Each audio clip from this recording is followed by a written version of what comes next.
কই গো গিন্নি, গেলে কোথায়? দাও দাও দাও, ঝোল ঝাল অম্বল যা রেড়েছো তাই চটপট বেড়ে দাও দেখি। হবে না হবে না, আগে হাতের কাজ ছাড়বো তারপরে ভাত বাড়বো। গিন্নির গলায় সেই এক গান। না না, এবার একেবারে কান ঝালাপালা করে ছাড়লা পালা করে ছাড়বো না, এবারে আর ছাড়বো না। একজন ভাই ফরমাস খাটার লোক আমার লাগবেই লাগবে। এই কি হলো, কথাটা কানে ঢুকলো? মহা মুশকিলে পড়া গেল তো এবার। না না, গিন্নি যা গো ধরেছে তাতে মনে হচ্ছে আর হাত পা গুটিয়ে বসে থাকা যাবে না। দেখি কি করা যায়, কি করা যায়। সবাই মিলে ছোঁয়াছুঁয়ি খেলি। দাদু বলেছে ছোটাছুটি করলে খিদে বাড়বে আর শরীরও চাঙ্গা থাকবে। আরে আরে, ওই দেখ গোপাল দাদু এসে গেছে। চল চল, কানামাছি খেলি, ছোটাছুটিও হবে আর মজাও হবে। সেই ভালো, এটাতেও খুব মজা হবে। ও দাদু, চলে এসো চলে এসো, আজকে তুমি আমাদের সঙ্গে খেলো। ওরে না রে না, ছাড় ছাড়, আমায় ছাড় দেখিনি। আমাকে যে ফাই ফরমাস খাটার লোক খুঁজতে হবে এখন। কানামাছি ভো ভো করতে করতে ঠিক কাজের লোক ধরে ফেলবে তুমি। তোরা তো আচ্ছা গেঁড়া কলে ফেললি আমায়। বেশ চল চল, এত করে যখন বলছিস তখন তোদের আবদার আর খেলবো না। চল খেলবো না, চল। নে নে, গামছা দিয়ে দাদুর চোখ দুটো আচ্ছা করে বেঁধে দে, যেন কোনো ফাঁক ফোকর দিয়েও কিচ্ছুটি দেখতে না পায়।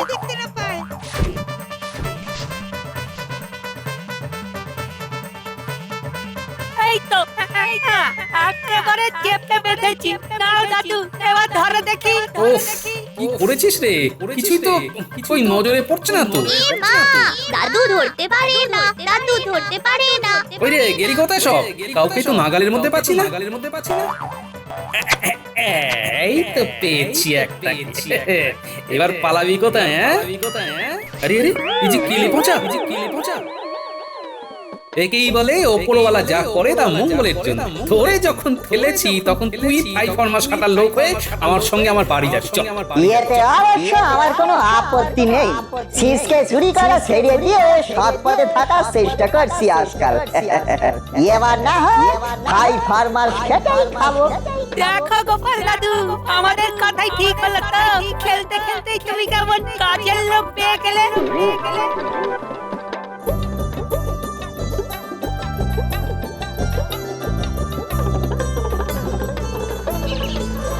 ওই গো গিন্নি, গেলে কোথায়?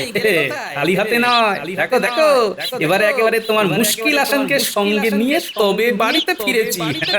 ওই দেখি দেখি কি করেছো, কাজের কাজ আদৌ কিছু করলে কিনা দেখি। কি হলো গিন্নি, তোমার মুখটা হঠাৎ বাংলার পাঁচের মতো হয়ে গেল কেন? এ তুমি কাকে ধরে এনেছো? এই যে কেলে পচা, এ কিনা খাটবে আমার ভাই ফরমাস। হ্যাঁ হ্যাঁ, না থাকার কি আছে? পচা আমাদের খুব ভালো ছেলে, বুঝলে? বিশ্বাস না হয় তো পরে পরে দেখো না গিন্নি। এ কি আর আমি দেখবো না ভেবেছো? ধরে যখন এনেছো তখন বাজিয়ে তো দেখবো ওকে। আচ্ছা, এই বলি দলানটা ঝাড় দে তো দেখি। তারপর পুকুর থেকে দু বালতি জল এনে বাসন পাতা ধুয়ে ফেলতে হবে চটাপট।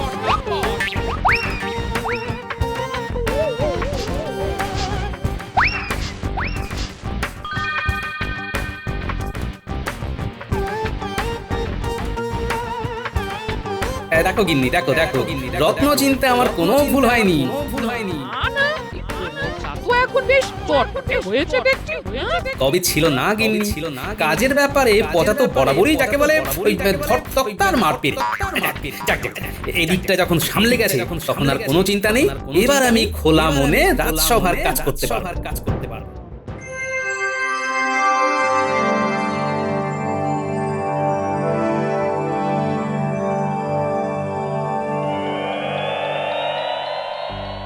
গোপাল, তোমাকে যেন আজ বেশ খুশি খুশি দেখাচ্ছে, তার কারণটা কি আগে বলো দেখি। না না মহারাজ, তেমন কিছু নয়। আসলে মাথা থেকে একটা ভার নেমেছে। কয়েকদিন ধরে একজন ফাই ফরমাস খাটার লোক খুঁজতে বলেছিল গিন্নি। সে যাই হোক, ওই কেলে পচাকে কবজা করে যা হোক একটা ব্যবস্থা করা গেছে, আর গিন্নিকেও ঠান্ডা করা গেছে। বুঝলাম, এই বলে ভাগ্যের পরিহাস। ওদিকে আমার রানী গরম হয়ে গেছে বলে আমার মাথা ভার, আর এদিকে গোপাল কেমন হালকা হয়ে ঘুরছে। আমি থাকতে তাই আবার হয় নাকি? গোপালের ফুরফুরে থাকা আমি বের করছি। তককে তককে থেকে এমন কলকাঠি নাড়বো যাতে কেলে পচা হয় গোপালের বাড়ি ছেড়ে পালাবে, তাহলে আমার ফাঁদে পড়ে মাথা চাপড়াবে।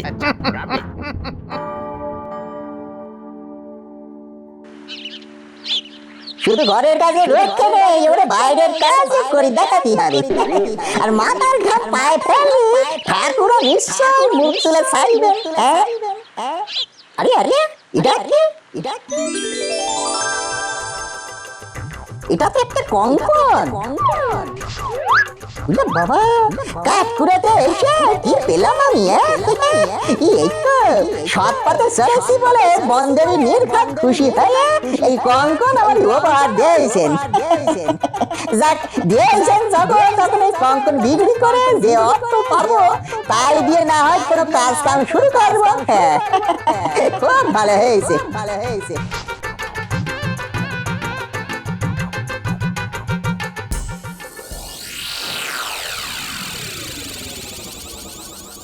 ও আমাদের আমাদের কি কষ্টের জীবন রে বটা। জঙ্গল থেকেই শুকনো ডালপালা জোগাড় করে নিয়ে গেলে তবে চারটে ফুটিয়ে খেতে পারবো। তারপর আবার মন্ত্রী মশাইয়ের কাছে কথাও শুনবো। কি হলো, তুই আবার মুখে কুলু পেটেছিস কেন? ও বুঝেছি বুঝেছি, কাজের সময় কথা বলবি না, তাই তো? তাহলে বলিস না। তবে মন্ত্রী মশাই যে দায়িত্বটা দিয়েছেন সেটা ভুলিস না যেন। আমাদেরকে কে দেখে তার ঠিক নেই, আবার ওই কেলে পচাকে দেখতে হবে, ওর ওপর আবার নজরদারিও করতে হবে। কি বলছিস? হ্যাঁ, পারবি না? তাহলে জেনে রাখ, মন্ত্রী মশাইও ছাড়বে না। এখন কোথায় যে যাই, কোথায় গেলে কেলে পচার দেখা পাই।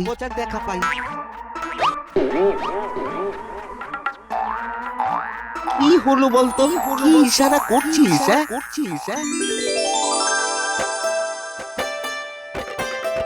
আরে আরে, দেখি যাকে আমরা এদিক ওদিক খুঁজি সে যে দেখি আসছে হাঁটি হাঁটি। আরে আরে আরে বটা দে, ঘটা দে। আর তোমরাও আমার মতো কাঠকুটো জোগাড় করতে মাথার দাম পায়ে ফেলেছো বুঝি? না ফেলে উপায় কি বল? আমাদের কি তোর মতো ওই শীত কাটার অভ্যেস আছে?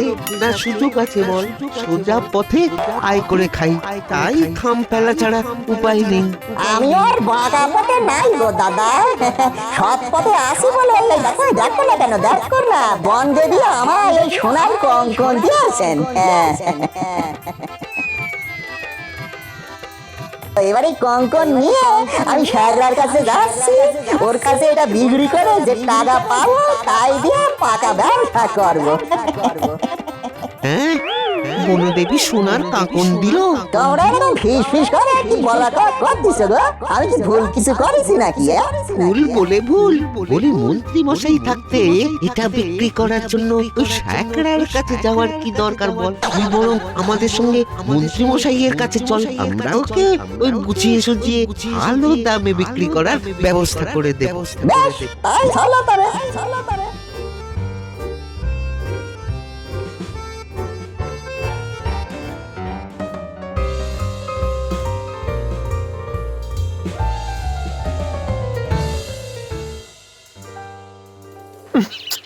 বটা ঘটাকে যে কোনো একটা কাজের দায়িত্ব দিয়ে একটু নিশ্চিন্তে থাকবো তার উপায় নেই। সেই তখন থেকে হন্টন আর হন্টন করতে করতে আমার পা দুটো টনটন করছে, তবু ওরা এসে একটা কোনো ভালো খবরও দিতে পারলো না। এই তো আমরা এসে গেছি মন্ত্রী মশাই। আর সঙ্গে ওই পচাকেও নিয়ে এসেছি। কি নাকি ওই বনদেবী একটা সোনার কাঁকন দিয়েছে। আর ঘটা দাদা বললো যে আসল মূল্য নাকি আপনি দিতে পারবেন, তাই তো সে আপনার কাছে এলাম গুটি পায়। ঠিকই তো বলেছি। অন্য কারুর কাছে গেলে ঠকিয়ে দিতে পারে, কিন্তু আমি এর যা দাম সেটাই দেব। তবে তবে আবার কি মন্ত্রী মশাই? তবে এই কাঁকনের যা দাম, সেই অর্থ এখনই তো আর আমার কাছে নেই। এই মরিসে, তাহলে কি হবে? কি আবার হবে? তুই বরং পরের দিন এই কাঁকন নিয়ে আবার আমার কাছে আয়। ভয় নেই, আমি ভালো দাম দেব। তবে তার আগে চুপি চুপি একটা কথা বলি শোন। এই কাঁকন পাওয়ার আনন্দে আজ আর গোপালকে রাজসভায় আসতে দিস না। যা গিয়ে তোর মনিবকে ভালো মন্দ কিছু রেঁধে খাওয়া দেখি। বেশ, আপনি যেমন বলছেন তবে তেমনই করবো। এটা কেমন হলো মন্ত্রী মশাই? আমরা এটা ওটা টুপি পরিয়ে ওকে এখানে নিয়ে এলাম, আর আপনি কাকন সমেত ওকে যেতে দিলেন। ওরে আমার কি আর তোদের মতো এলেবেলে বুদ্ধি? হাকতালে একটা সুযোগ পেয়ে গেছি, এটাকেই তো কাজে লাগাতে হবে। এবার এমন চাল চালবো যে পচাকেও ভাগানো যাবে আর গোপালকেও পেঁচে ফেলা যাবে।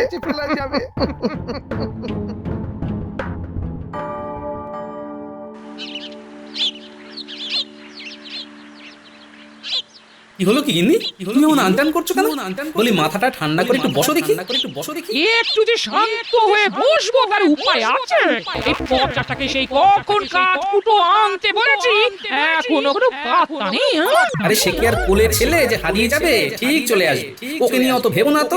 না না, ভাবার আর কি আছে? এই তো আমি চলে এসেছি। এসে একেবারে আমাকে উদ্ধার করে দিয়েছ।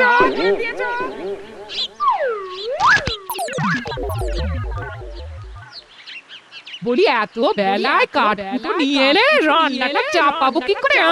রান্না আপনি কেন করবেন? রান্না তো করবো আমি। আপনারা আজ পায়ের উপর পা দিয়ে খাবেন আর বিশ্রাম করবেন। আর সে না হয় করবো, তবে আজ আবার তোর কি হলো? কি আনন্দে রেঁধে খাওয়াবি আমাদের? আজ কাঠকুড়োতে গিয়ে এই সোনার কাঁকন পেয়েছিল গোপাল দাদা। নির্ঘাত বনদেবী আমার উপর প্রসন্ন হয়ে আমার কাঁকন দিয়েছেন। আনন্দ হবে না? মা, এ তাই নাকি? এই কই দেখি। ও তা হ্যাঁ রে, বলছিস বটে। তবে তোর বনদেবী এক জোড়ার বদলে দেখে একটা কাকন দিল তাহলে? এইটা তো ভেবে দেখি। কিন্তু আমাকে তো ভাবতে হচ্ছে তোর বনদেবীর সোনার কাকন যে আমাকে ভাবনায় ফেলে দিল।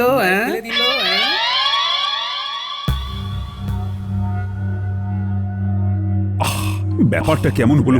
এত বেলা হয়ে গেল অথচ না মন্ত্রী না গোপাল, কারোরই কোনো পাত্তা নেই। মন্ত্রী মশাই কি আর এক কাজের মানুষ? তার তো কত কাজ, কোনো না কোনো কাজে নিশ্চয়ই আটকে গেছে। গোপাল তো শুধু কাজ কামাই করার লোক নয়, তবে কি কোনো বিপদ আপদ হলো না? আরে বিপদ গোপালের কেন হবে? বিপদ তো হয়েছে আমার। কেন তোমার আবার কি হলো? কি আর বলবো মহারাজ, আমার অত সাধের কাঁকন সেটা চুরি গেছে মহারাজ। চুরি গেছে? তবে আর বলছি কি মহারাজ। চুরিটা করলো কে? কাউকে সন্দেহ হয় তোমার? আগে মহারাজ সে কথা বললে যে ঝোলা থেকে বিড়াল বেরিয়ে যাবে। কদিন ধরেই কেলে পচা বাড়ির আশেপাশে ঘুরঘুর করছিল। আমার স্থির বিশ্বাস ওই চুরি করেছে, আর সেটা করেছে গোপালেরই নির্দেশে। কারণ এখন তো গোপালই ওর মনিব মহারাজ। বলো কি? সে গোপালেরই অধঃপতন? না, এটা তো আমি কিছুতেই মানতে পারছি না। আগে আমারও এটাই বিশ্বাস যে পচা যেটা এখন গোপালের বাড়িতেই লুকিয়ে রেখেছে। তল্লাশি করলে হাতে নাতে ধরা যাবে। তুমি কি নিশ্চিত মন্ত্রী? আগে 100-110 ভাগ নিশ্চিত মহারাজ। ওই কাঁকন চুরির আনন্দেই তো গোপাল এখন বাড়িতে বসে খ্যাটন করছে মহারাজ। বিশ্বাস না হয় ওর বাড়িতে প্রহরী পাঠিয়ে খোঁজ তল্লাশ করি দেখুন না একবার। বেশ, তুমি যখন এত জোর দিয়ে বলছো তবে প্রহরী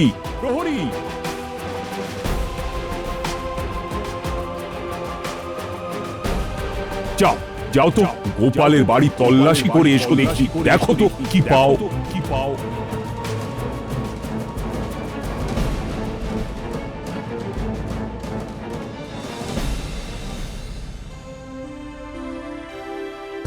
রান্নার হাত আছে বলতে হবে। আমার কাছে থেকে এই কেমন শিখে গেছে। বলো। সে তো বটেই, তোমার খপ্পরে যখন একবার পড়েছে তখন কি আর রেহাই আছে? আমি নিজের হাতে গড়ে পিঠে নিচ্ছি। টেকরবাই করার কোনো সুযোগই দেব না ওকে। যতই কাঁকুনি পাক আর অন্য কিছুই পাক।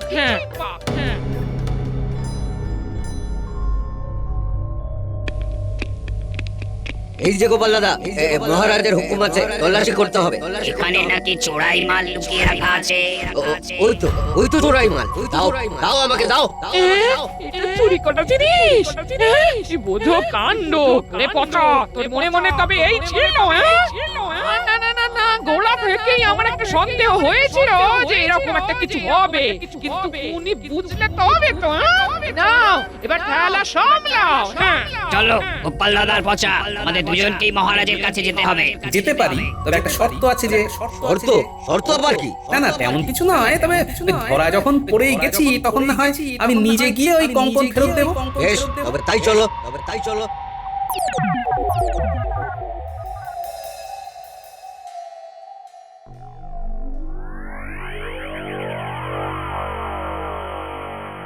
কই গোপালের তো এখনো কোনো পাত্তা নেই। বামাল ধরা পড়েছে, এখন আর কোন মুখে আসবে মহারাজ? গোপাল নাকি চোর, আমার কাটছিল যে ঘোর। না, নিশ্চয়ই কোথাও একটা কিছু ভুল হচ্ছে। প্রণাম মহারাজ, প্রণাম মহারাজ। চুরি করে আবার প্রণাম করা হচ্ছে, ভক্তি যেন উতলে উঠছে। ভক্তি চোরের লক্ষণ সবাই জানে। ব্যাপারটা কি গোপাল? যা শুনছি সব সত্যি? মহারাজ, গোপাল দাদার বাড়িতে কেলে পচা সত্যি সত্যি একটা সোনার কাকন নিয়ে দাঁড়িয়েছিল। গোপাল দাদা সব জানে। ছি গোপাল, পচা না হয় চোর, কিন্তু তুমি কটা মোহরের জন্য তুমি এমন কাজ করাতে পারলে? মহারাজ, সত্যিটা হলো আমাদের ষড়যন্ত্র করে ফাঁসানো হচ্ছে। ধরা পড়ে গেলে সবাই এই কথাই বলে মহারাজ। দাও গোপাল দাও, এক্ষুনি মন্ত্রীকে তার কঙ্কন ফেরত দিয়ে দাও। আমি তোমার আর কোনো কথা শুনবো না। বাকি তোমার শাস্তির ব্যাপারটা আমি ভেবে দেখছি। আপনি বলছেন যখন, তখন নিশ্চয়ই ফেরত দেব, তবে তার আগে আমার একটা কথা যে আপনাকে শুনতেই হবে। বেশ, কি বলার আছে বলো। মন্ত্রী মশাইয়ের নিশ্চয়ই এক জোড়া কঙ্কন ছিল, তাই জোড়ার অন্যটা রাজসভায় এনে হাজির করলে তবেই আমি এই কঙ্কন দেব। এটা আবার কেমন বায়না মহারাজ? না না না না না, গোপালের সব কথা এভাবে মেনে নেওয়া যাবে না। তাহলে কঙ্কনও পাবেন না। আরে পাবো না মানে? এটা কি ফাজলামো পেয়েছো নাকি? মন্ত্রী, সবার মাঝে চেঁচামেচি না করে নিজের থেকে প্রমাণ দিয়ে দিলেই তো সব লেখা চুকে যায়। তুমি কালই অন্য কাকুনটা এনে দেখাও, এতে সবার সন্দেহ দূর হয়ে যাবে। বেশ, তাই হবে মহারাজ, তাই হবে।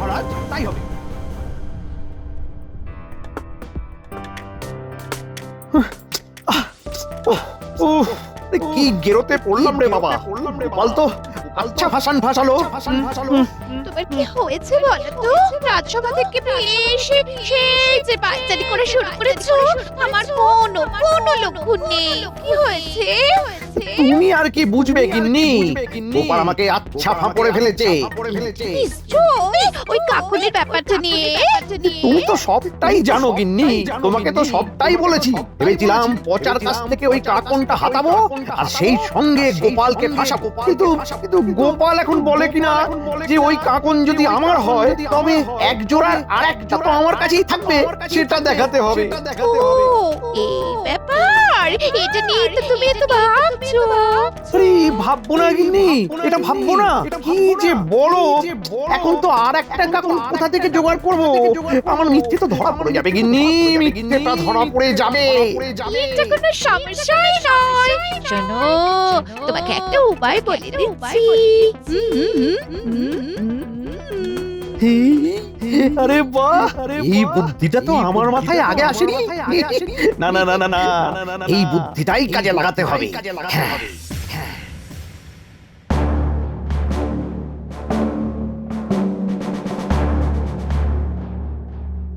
আজ মন্ত্রী রাজসভায় এলে সব একেবারে জলের মতো পরিষ্কার হয়ে যাবে। নতুন করে আর কি পরিষ্কার হবে মহারাজ? চোর তো ধরা পড়েই গেছে। এত তাড়াহুড়োর কি আছে পণ্ডিত মশাই? মন্ত্রী মশাই তো এখনো এসে পৌঁছলেন না। হ্যাঁ, তাই তো দেখছি। মন্ত্রীর আসতে এত দেরি হচ্ছে কেন? যে গুরু দায়িত্ব ওনার কাঁধে চাপিয়েছেন, তার ভারী বোধহয় মন্ত্রী মশাই দিশেহারা হয়ে গেছেন। এই তো আমি এসে গেছি মহারাজ। এসো আমরা সবাই যে তোমার জন্য অধীর আগ্রহে অপেক্ষা করছি। ওই এক জোড়া কঙ্করের আর একটা কোথায়? নেই মহারাজ। হ্যাঁ? নেই মানে? নেই মানে নেই মানে কোনোদিনও তো ছিল না মহারাজ। রাতারাতি আর কোথা থেকে আসবে? না মানে গিন্নির কাছে গিয়ে জানতে পারলাম যে এর জোড়াটা অনেকদিন আগেই নাকি হারিয়ে গেছে। এখন তো আমার সন্দেহ হচ্ছে যে সেটাও এই পচাই চুরি করেছিল। মন্ত্রী মশাই আমাদের নিয়ে টানাটানি শুরু করেছেন। একটা মিনি বলছি তার উপর আর একটার দায় আমার উপরে চাপাচ্ছেন। মন্ত্রী মশাই কি আর করবেন? একটা মিথ্যেকে চাপা দেওয়ার জন্য আরেকটা মিথ্যে বলছেন। না না না না না, এই বিবাদের যতক্ষণ না কোনো সমাধান হচ্ছে ততক্ষণ কঙ্কন আমার কাছেই থাকবে। দাও গোপাল, দাও তো কঙ্কনটা, দাও দেখি আমার। বেশ, তবে এই নিন মহারাজ, নিন মহারাজ।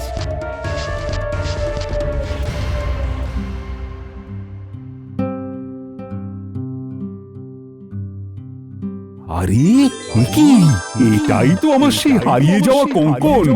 এর জন্যই তো আমি মন মরা হয়েছিলাম। গল্পটা কি মহারাজ? না মানে ঘটনাটা খুব জানতে ইচ্ছে করছে যে। আমার শ্বশুর মশাই আমাকে এক জোড়া কঙ্কন দিয়েছিলেন। সেই কঙ্কন জোড়া পরেই আমি মৃগয়ায় গিয়ে সেদিন একখানা বনের মধ্যে হারিয়ে ফেলেছিলাম। আর তাই মহারানীর মুখ ভার, আর তাই দেখে আমার মাথা ভার। কিন্তু সেই কঙ্কন যে এই কঙ্কন, সেটা তো ঘুণাক্ষরেও টের পাইনি। আরে আরে আরে করছেন কি মহারাজ? এইভাবে আরেকটা কঙ্কন বের করে রাখালে মন্ত্রী মশাইয়ের দাবি অনুসারে যে এবার আমি বা পচা নয়, চোর হলেন স্বয়ং আপনি মহারাজ। আরে কি বাজে কথা বলছো গোপাল? আরে আমি কি কাউকে চোর বলেছি? বিশেষ করে মহারাজকে কি আমি চোর বলতে পারি?